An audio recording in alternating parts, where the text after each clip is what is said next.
इस न्यूज के प्रायोजक हैं देव जनरल स्टोर एवं पुस्तक भंडार, नया बस स्टैंड, मुंगेली। गणेश चतुर्थी का त्यौहार देश सहित प्रदेश में बड़े ही धूमधाम के साथ मनाया गया। इस अवसर पर मुंगेली जिले में भी गली गली, चौक चौराहों पर विघ्नहर्ता की प्रतिमा को स्थापित कर 11 दिनों तक पूजा प्रतिष्ठा की गई। गणेश चतुर्थी के इस पावन बेला में पूरा देश भक्ति की भाव में सराबोर हो गया। 11 दिन तक चले इस भक्ति भाव के पश्चात बीते दिनों गणेश प्रतिमाओं की समीपस्थ नदी, नहरों व तालाबों में विसर्जन किया जा रहा है। गणपति बप्पा मोरिया, अगले बरस तू जल्दिया, इन्हीं नारों के साथ गणपति बप्पा का विसर्जन बड़े ही धूमधाम से डीजे व ताशे की धुन में मुंगेली जिले के समीपस्थ तालाबों में विसर्जन कर दिया गया। 11 दिनों तक चले गणपति बप्पा विघ्नहर्ता होम, धूप, अगरबत्ती, तंत्र और मंत्रों से गणेश पंडाल गुंजायमान था। लेकिन इन सब के बाद गणेश विसर्जन एक महत्वपूर्ण कड़ी होती है। गणेश विसर्जन के लिए जिले के युवाओं द्वारा गंदे तालाब और नदियों की तरफ रुख किया जाता है, और ये वही तालाब और नदियां हैं जो बरसों से प्रदूषित हैं। जिस तालाब और जिस नदी का पानी एक आम जनमानस पीने को भी कतराता है, उसी गंदे नदी और तालाब में अपने भगवान और अपने सबसे चहीते आराध्य को यूं ही विसर्जित कर देना कहीं ना कहीं इस परंपरा पर हमें विचार करने को बाध्य करता है। बहरहाल गणेश विसर्जन पर पहले ही जिला प्रमुख द्वारा जगहों का चुनाव कर दिया गया था, और इस बात को भी कहा गया था कि जिन तालाबों और नदियों में इसका विसर्जन किया जाएगा, उसके तदुपरांत उस तालाब व उस नदी की सफाई प्रशासन द्वारा करवाया जाएगा।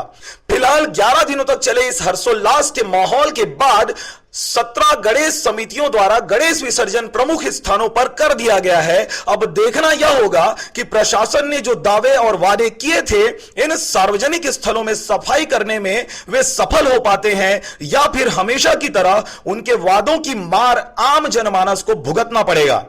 हमारे ग्राम पंचायत श्रीघाट में हर साल दुर्गा गणेश विसर्जन किए जाते हैं, लेकिन सफाई करवाते नहीं। पिछले साल ग्राम पंचायत के फंड से सफाई करवाए थे, इस बार फिर गणेश विसर्जन किए हैं, लेकिन पानी देखो 2 दिन में खराब हो गया।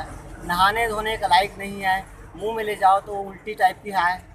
और कलेक्टर की बैठक में भी बात हुआ था कि इस बार सफाई करवाएंगे कलेक्टर के फंड से, ऐसे बात हुआ, लेकिन अभी तक साफ़ सफाई नहीं करवाया है।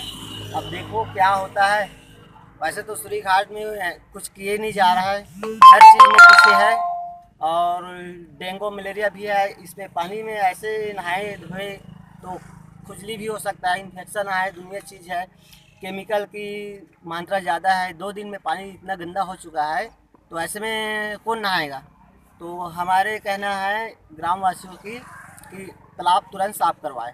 कलेक्टर महोदय से अनुरोध है, साफ़ सफाई के लिए थोड़ा ध्यान दें। हमारे गांव में एक ही तालाब है, तालाब एक और है, लेकिन वहाँ मवेशियों को धुला जाता है। यहाँ पर सब लोग नहाने धोने, आने जाने वाले लोग सब लोग यहाँ पर नहाते धोते हैं। तो कलेक्टर महोदय से अनुरोध है कि इसमें साफ़ सफाई में कृपया ध्यान दें। ग्राम पंचायत एक बार साफ़ सफाई करवा चुके हैं, पानी ख़राब हो चुका था, एक बार खाली करवाए थे, दोबारा फिर भरा गया है तालाब में, और फिर वो उसी में विसर्जन किया जा रहा है।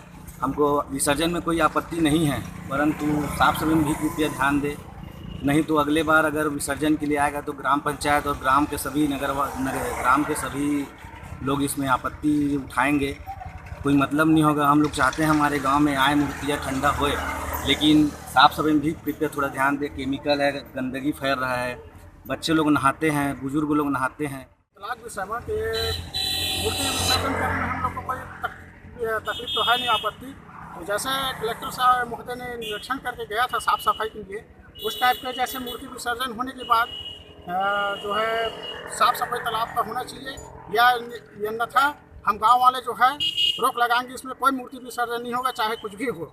इसमें डेंगू मलेरिया का वैसा भी शिकायत चल रहा है, लोग बीमार पड़ रहे हैं। हम लोग इसमें नहाने धोने वाले काम है, छोटा से बड़ा काम में हम लोग इसमें नहा रहे हैं, और डेली प्रतिदिन हम लोग नहाते ही हैं।